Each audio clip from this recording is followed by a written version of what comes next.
Good evening. Good evening. I'm here tonight not only as the governor of New Jersey, but also as Donald Trump's friend for the last 14 years. We are about to be led by not only a strong leader, but by a caring, genuine, and decent person. I'm proud to say that the voice of the people of our nation is being heard in this hall tonight, and those voices want Donald Trump to be the next president of the United States.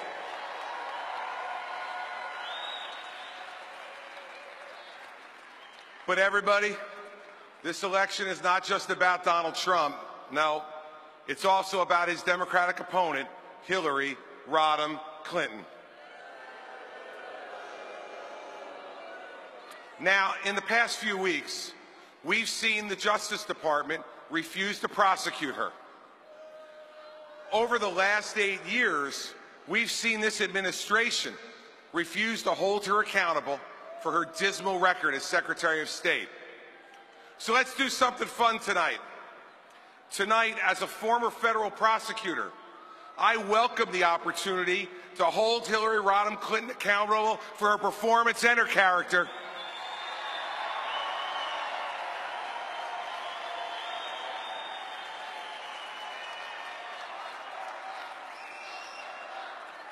Now,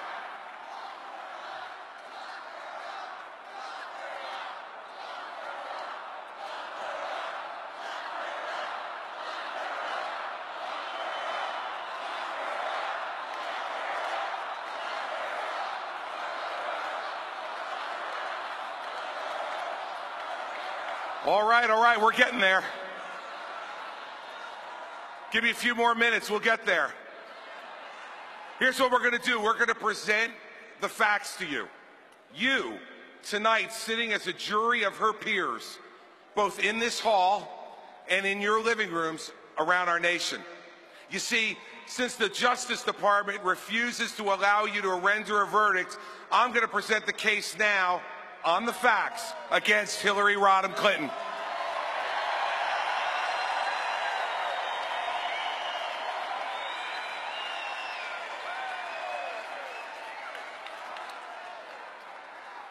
Now, she was America's chief diplomat. So let's look around the world at the violence and the danger today in every region that has been infected by her flawed judgment. But I'm going to be specific so that you can render your verdict tonight on the basis of the facts. Let's go to North Africa. She was the chief engineer of the disastrous overthrow of Gaddafi in Libya. Libya today, after Hillary Clinton's grand strategy, their economy's in ruins, there's death and violence on the streets, and ISIS is now dominating that country. So I'm going to ask you this. Hillary Clinton, as a failure for ruining Libya and creating a nest for terrorist activity by ISIS, answer me now, is she guilty or not guilty? In Nigeria, Hillary Clinton amazingly fought for 2 years to keep an al-Qaeda affiliate off of the terrorist watch list. Now, what happened because of this reckless action by the candidate who is the self-proclaimed champion of women all around the world? These al-Qaeda terrorists abducted hundreds of innocent young women 2 years ago. These schoolgirls are still missing today. And what was the solution from the Obama-Clinton team? A hashtag campaign. So now let's figure it out. Let's decide. Hillary Clinton, as an apologist for an al-Qaeda affiliate in Nigeria, resulting in the capture of innocent young women, is she guilty or not guilty?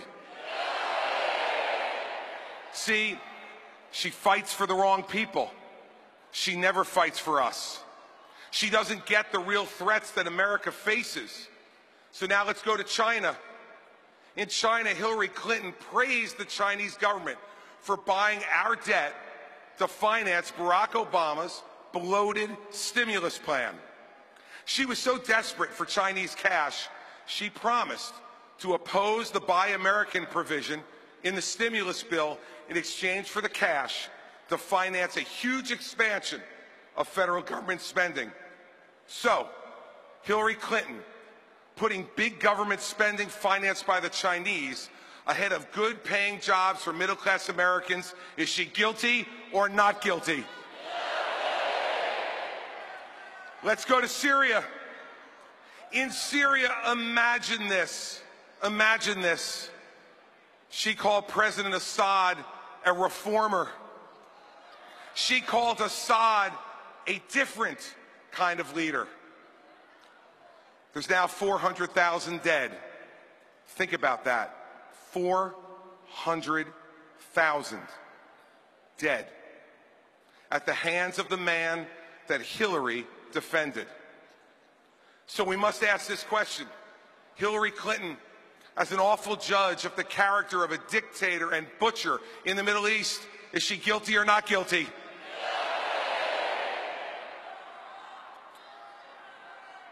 Next in Iran, she launched the negotiations that brought about the worst nuclear deal in history. Let me be clear. America and the world are measurably less safe and less respected because of the Iran deal that Hillary helped cut, period. After she launched those negotiations, she became the biggest cheerleader for this agreement in the end. It's a deal that will lead to a nuclear Iran, an Israel that will be less safe and secure, and a much more dangerous Middle East.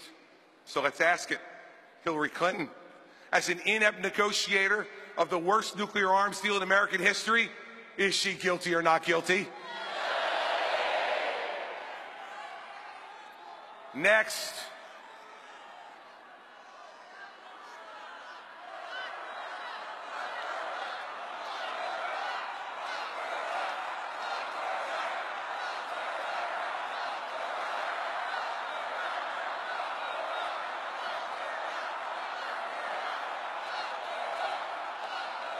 Next. Oh, believe me, we're not done yet.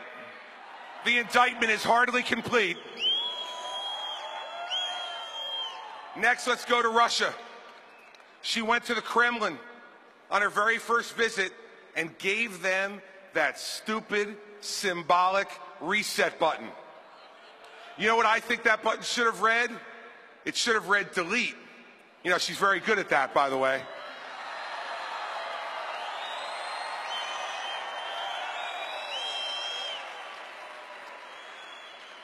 And it should have read delete because she deleted in 4 years the safety and security it took us to build in 40 years. The next year, she said our goal, America's goal, was to strengthen Russia. Strengthen an adversary led by a dictator who dreams of reassembling the old Soviet empire? What an extraordinarily dangerous lack of judgment. So once again, we need to ask, as a flawed evaluator of dictators and failed strategist who has permitted Russia back in as a major player in the Middle East, is Hillary Clinton guilty or not guilty?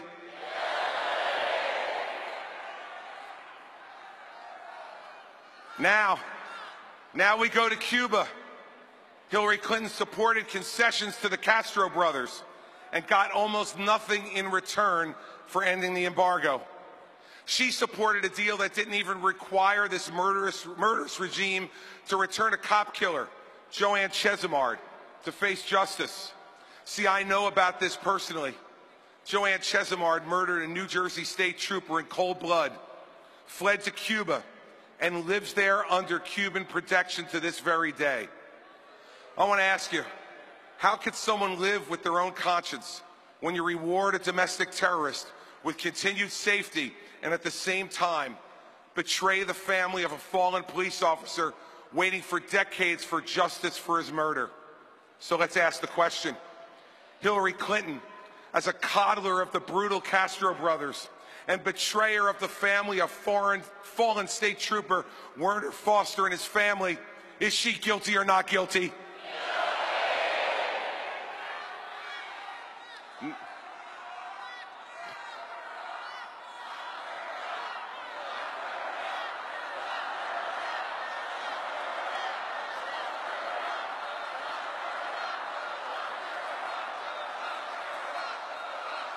Now, finally, here at home, in one of her first decisions as Secretary of State, she set up a private email server in her basement in violation of our national security.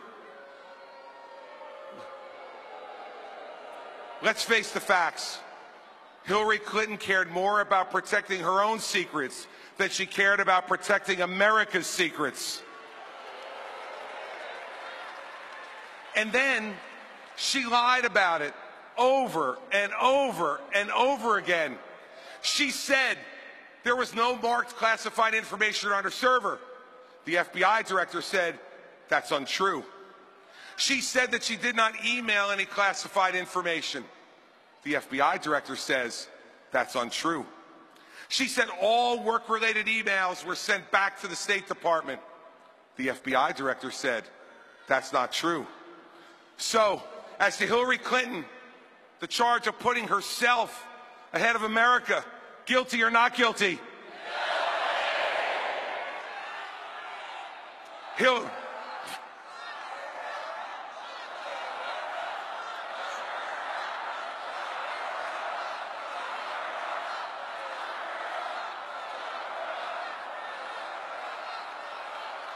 I got another question for you. As to Hillary Clinton lying to the American people about her selfish, awful judgment in making our secrets vulnerable, what's your verdict? Guilty or not guilty? Now, time after time, the facts, and just the facts, lead you to the same verdict, both around the world and here at home. In Libya and Nigeria, guilty. In China and Syria, in Iran and Russia and Cuba, and here at home for risking America's secrets to keep her own and lying to cover it all up. Her focus group tested persona with no genuineness to be found is a sham, meant to obscure all the facts and leave you able to vote for her. We cannot promote someone to commander-in-chief who has made the world a more violent and dangerous place with every bad judgment she's made. We cannot make the chief law enforcement officer of the United States someone who has risked America's secrets and lied to the American people about it day after day after day. Here it is, everybody. We didn't disqualify Hillary Clinton to be President of the United States. The facts of her life and career disqualify her.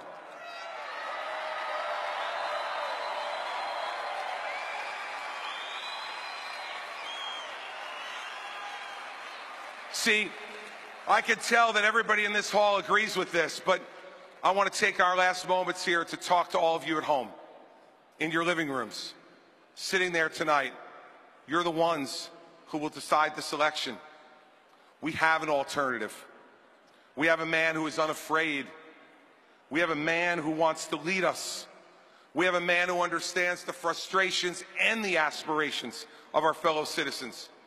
We have a man who judges people based on their performance, regardless of your gender, your race, your ethnic or religious background. I implore you, we do not need to settle for less in this election. We cannot reward incompetence and deceit. We need to demand more than what Hillary Clinton offers for America. Because, see, we know exactly what 4 years of Hillary Clinton will bring. All the failures of the Obama years, but with less charm and more lies.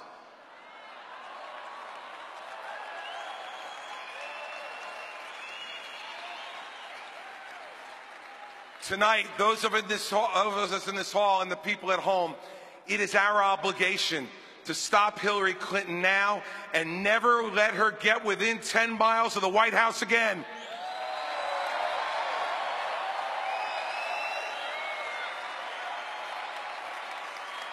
It is time to come together and make sure that Donald Trump is the next president of the United States. I am proud to be part of this team. Now let's go out and win this thing together. Let's go get them. Good night.